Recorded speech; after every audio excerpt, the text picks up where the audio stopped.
My name is Ryan Clark, and I'm here with new Yellow Jacket football coach Clay Totty. It's good to have you here, Coach. Thank you, Ryan.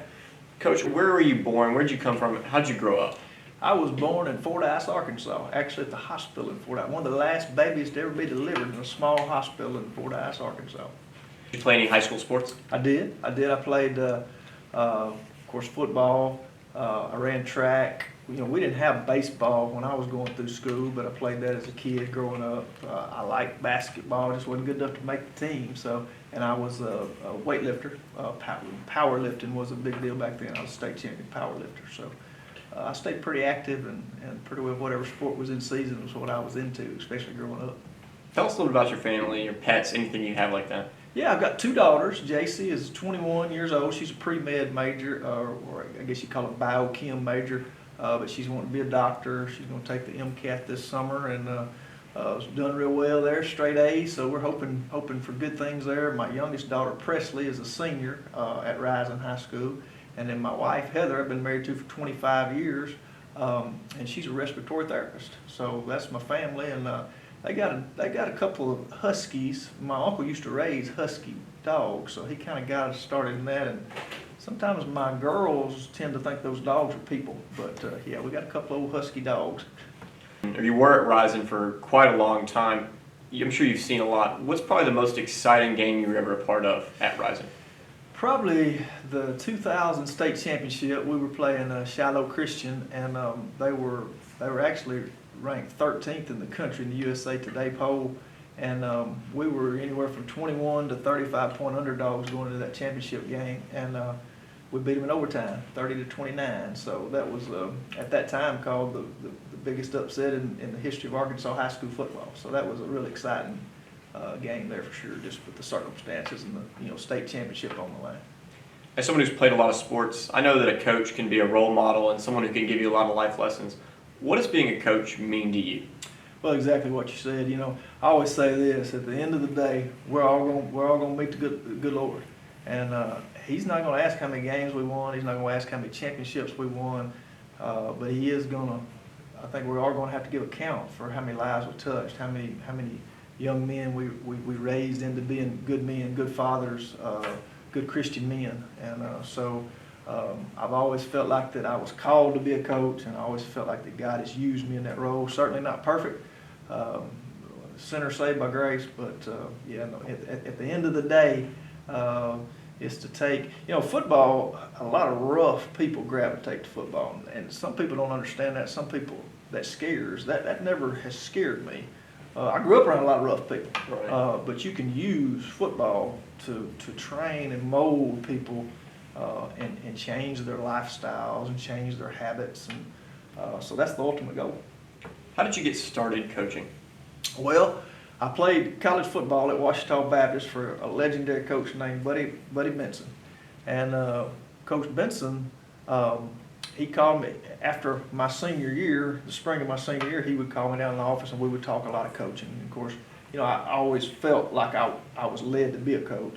But then one day he calls me in. Now this is an interesting dynamic because one of the greatest rivalries in the country is Henderson State and Ouachita. So he calls me in one day and says, "Hey, Totty," he called me Totty, he said, "I got you a job at Henderson State." And I start laughing. That was our big rival, Battle of the Ravine. And so he actually had set up a situation there, interview for a graduate assistant job. And I went over and worked for another legendary coach named Ken Turner, who had coached at University of Arkansas with Frank Broyles, Ken Hatfield, Lou Holtz was, I think, the special team coach up there for like 18 years.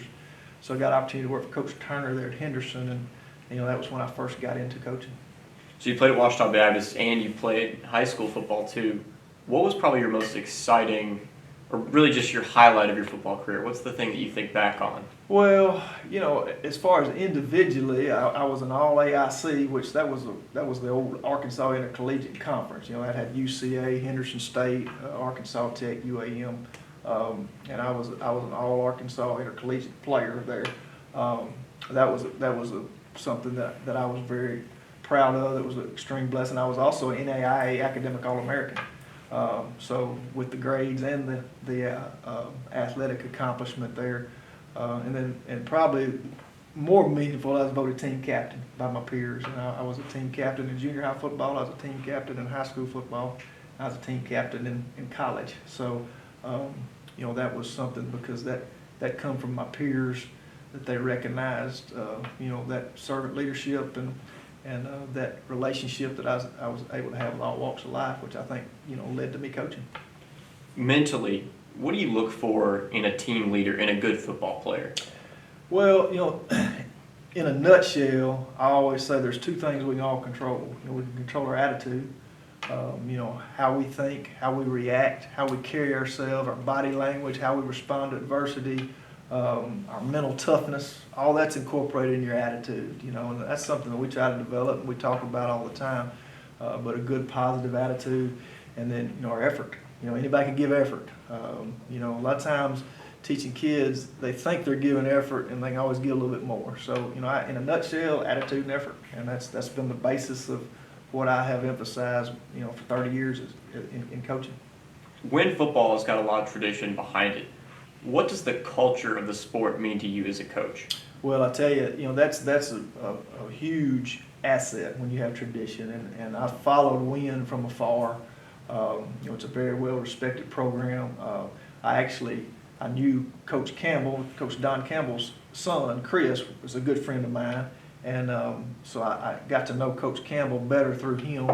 So I followed Coach Campbell's years here. And then I actually coached a young man at Star City named Jonathan Riley, whose uncle, Coach Riley, won a state championship at Win. So I heard all the Win stories from the Riley family. Then I got to know Chris and Coach Campbell real well. And so it's something that I've been familiar with pretty well my whole life. And it's funny because Coach Campbell, as he was passing away, he was probably about a month away from passing away. He called me. I was going through a tough time, and he was very encouraging to me. And then you think about how things work out, and then I'm in the job that he held, all those years, and so it's I'm very proud to be a Win Yellow Jacket. Thinking back to your time in Rising, what did the community kind of do for fun in your city? Well, it's deep in the middle of the woods, so mostly you hunt, you mud ride, and that's about it. A lot of hunting, a lot of mud riding, and fishing. Saline River was right there close, but it was a pretty very rural setting and very country living. Did the community really get behind the football program there? Oh, yes, sir. Yeah, a lot of tradition at Rising as well. Something unique with Rising and Win is they both won their first state championship in 1950. And you had a lot of those older guys there that had played, so their grandfathers had played there, their uncles, their brothers, their sons. And, of course, I was there 25 years, quarter of a century, so I coached a lot of dads' kids, and just about everybody was a brother or uncle or cousin, that you had coached at some point in time. And, a lot like Win. I got to meet a lot of people here, and I see those same connections there. Dad played here, Grandpa played here, brothers, so on and so forth. And I think that makes it real special. You're playing for something. Anywhere where you're representing something bigger than yourself in our world today is huge. And I think Rising had that, and I think Win has that. Is that when you walk out on that foot of Win, it's not about you. It's about all those that came before you and all that history and all that tradition. And man, I think that is a great teacher of men too, because we all live in a kind of individual world, but when you belong to something bigger than yourself, I think that teaches you a lot also. If you want to fit in and win, you got to be able to eat at a Mexican restaurant. Do you have a go-to menu item that you get anytime you eat Mexican? Well, I like chicken fajitas. That's normally, I'll switch it up a little bit, but that's usually my number one choice. What all places are there to eat in Rising? Well, we do have a Mexican restaurant. There's a convenience store called Quick M's. You can get your gas. You go ahead and get your chicken, and then there was a Pizza Pro. And then recently there's a little bitty dairy bar that opened up on the edge of town. You get a burger or something like that, but you're not getting much at night, and you're not getting much on the weekend. So it's pretty slim pickings. So you got to learn how to cook, huh? Yeah, that's exactly right. I'm sure you've been making a lot of drives in between Rising and Win. Have you picked up a favorite gas station snack? Well, my go-to has always been a Dr. Pepper. cold Dr. Pepper and an oatmeal pie. Oatmeal pie. Yeah, jumbo oatmeal pie. So you've been coaching for a long time. Who would you say your biggest coaching inspiration is? Well, as a young child growing up in Fordyce, so when I'm 5 or 6 years old, there was a legendary coach called Paul Bear Bryant that was at Alabama, and I went to church with some of his relatives. My grandpa's family worked in the fields with Coach Bryant's family, so I heard all those stories. So naturally, we followed Coach Bryant at Alabama. He would come slip into town some. One of his former teammates had a gas station about a block from my house, and so followed Coach Bryant. He was a big inspiration. The success he had overcome a lot. And then Red Parker was the head coach at Clemson in the mid '70s, and Coach Parker had coached my dad at Fordyce, and he was a mentor to me throughout my coaching profession, and then Larry Lacewell, who coached at Arkansas State, well, he was the defensive coordinator at Oklahoma at that time too. So they were winning national. Usually Alabama, Oklahoma was winning national championship. Clemson really wasn't on the scene then, but those were three guys from a very small town in South Arkansas that that I had connections to, and so naturally that was something that was valued in my home. And then growing up, Coach Jim Cox was my high school coach, a good Christian man, and he believed in me, and boy, he was a strong influence. I actually worked with him 2 years there at Fordyce also, and of course I mentioned Coach Benson when I was at college, and I worked for some good guys, Coach Cox and Happy Grayson at Star City, and Coach Turner at Henderson State. So I've had a lot of influences in the coaching business. What's your biggest pet peeve as a coach? A lack of effort, somebody not putting out, somebody not trying hard, somebody not finishing the drill, and a poor attitude. Those are my pet peeves. A poor body language, somebody giving in to something, somebody being a negative. So really goes back to, like I mentioned earlier, a poor attitude or poor effort. Boy, that gets my hair standing. What would you say to the community about your expectations for the football program moving forward?